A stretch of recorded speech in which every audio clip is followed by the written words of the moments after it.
വർധനവ് മൂലം 7 രൂപ 35 പൈസ കമ്മീഷൻ കിട്ടുന്ന ഒരു തൊഴിലാളി അയാളാണ് നികുതി അടക്കുന്നതെങ്കിൽ 4 രൂപയോളം നികുതിക്ക് വേണ്ടി മാറ്റിവെക്കണം, വർദ്ധിപ്പിച്ച നിരക്ക് പ്രകാരം. ബാക്കിയുള്ളത് ക്ഷേമനിധി ബോർഡ് കൊടുത്തുകൊണ്ടിരിക്കുന്നത് കൊടുക്കുകയാണെങ്കിൽ ഇതെന്തൊരു കാട്ടാള നീതിയാണ്. ഇന്ത്യയിലെ ഏതെങ്കിലും ഒരു ഉൽപ്പന്നത്തിന് 10 വർഷത്തിനിടയിൽ 50 പൈസയിൽ നിന്ന് 14 രൂപ 30 പൈസയായി നികുതി ഉയർന്നിട്ടുണ്ടോ? സംസ്ഥാന സർക്കാർ നികുതി വാങ്ങുന്ന ഘട്ടത്തിലായാൽ കേന്ദ്ര സർക്കാർ നികുതി ഏർപ്പെടുത്തിയ സമയത്തായാലും 50 പൈസയിൽ നിന്ന് 14 രൂപ 30 പൈസയായി നികുതി കൊള്ളയാണ് ഇപ്പോൾ യഥാർത്ഥത്തിൽ GST നിരക്ക് വർധനവിലൂടെ ഉണ്ടായിട്ടുള്ളത്. ഇവിടെയാണെങ്കിൽ നേരത്തെ സർവീസ് ടാക്സ് വന്നത് മുതൽ ഏജന്റന്മാരെയും തൊഴിലാളികളെയും സഹായിക്കാൻ അന്ന് ട്രേഡ് യൂണിയനുകൾ നടത്തിയ സമരത്തിന്റെയും ഇടപെടലിന്റെയും ഫലമായി GST അടക്കാനുള്ള ബാധ്യതയിൽ നിന്ന് ഏജന്റിനെയും തൊഴിലാളിയെയും ഒഴിവാക്കിക്കൊണ്ട് വിവിധ മേഖലയിൽ നിന്ന് തുക സമാഹരിച്ചു ക്ഷേമനിധി ബോർഡ് അടച്ചു വരികയാണ്. അങ്ങനെ ക്ഷേമനിധി ബോർഡ് നികുതി അടക്കുമ്പോൾ ഒന്നിച്ച് GSTക്ക് ഒരു സ്ഥാപനം കൊടുക്കുന്ന നികുതി തുകയിൽ ഏറ്റവും കൂടുതൽ ലോട്ടറിയുടെ ക്ഷേമനിധി അടക്കുന്ന തുകയാണ്. ഇതെല്ലാം കൊണ്ടാണോ ആഡംബര വസ്തുവെന്ന് കണക്കാക്കി ഏറ്റവും കൂടിയ നികുതി GST കൗൺസിൽ ലോട്ടറിക്ക് ബാധകമാക്കിയത്? GST കൗൺസിലിന് ഈ നിർദ്ദേശം വന്നപ്പോൾ തന്നെ അജണ്ടയായി സെപ്റ്റംബർ 3 യോഗത്തിൽ പരിഗണിക്കുന്നു എന്ന് അറിഞ്ഞപ്പോൾ തന്നെ ആഗസ്റ്റ് 29 ട്രേഡ് യൂണിയൻ പ്രതിനിധികളുടെ 6 അംഗ നിവേദക സംഘം കേന്ദ്ര ധനമന്ത്രിയെ കണ്ടു.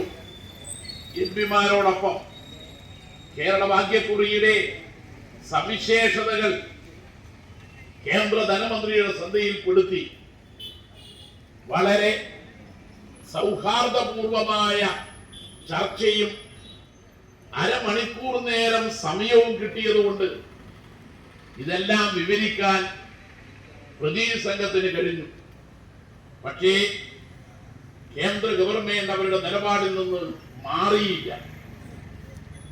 അന്ന് ഞങ്ങളോട് പറഞ്ഞത് നിങ്ങളുടെ ഈ നിവേദനം GST കൗൺസിൽ യോഗത്തിൽ ഞങ്ങൾ വെക്കാം. GST കൗൺസിൽ എന്ന് പറയുന്നത് പാർലമെന്റ് പോലെയോ നിയമസഭ പോലെയോ മന്ത്രിസഭ പോലെയോ ഉള്ള ഒന്നല്ല. GST കൗൺസിൽ പ്രതിപക്ഷവും ഭരണപക്ഷവും ഇല്ല. GST കൗൺസിൽ പ്രശ്നങ്ങളെ അതിന്റെ മെറിറ്റ് നോക്കി തീരുമാനിക്കേണ്ട ഒന്നാണ്. രാജ്യത്തിന്റെ നികുതി സമ്പ്രദായം കേന്ദ്ര ഗവൺമെന്റിന് അധികാരം നൽകിക്കൊണ്ട് ചുമതലപ്പെടുത്തുന്ന നിയമം വന്നപ്പോ GST കൗൺസിലാണ് പരമാധികാര സഭ. അത് കേന്ദ്ര ഗവൺമെന്റ് തീരുമാനം അടിച്ചേൽപ്പിക്കുന്ന ഒന്നാകരുത്. സുശക്തമായ കേന്ദ്രം വേണമെങ്കിൽ ശക്തിയുള്ള സംസ്ഥാനങ്ങളും ഉണ്ടാവണം.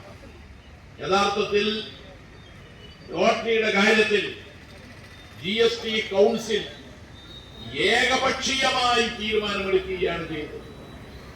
അതാവട്ടെ ഗവൺമെന്റിന് നിർദ്ദേശമായിട്ടാണ് അവതരിപ്പിച്ചത്.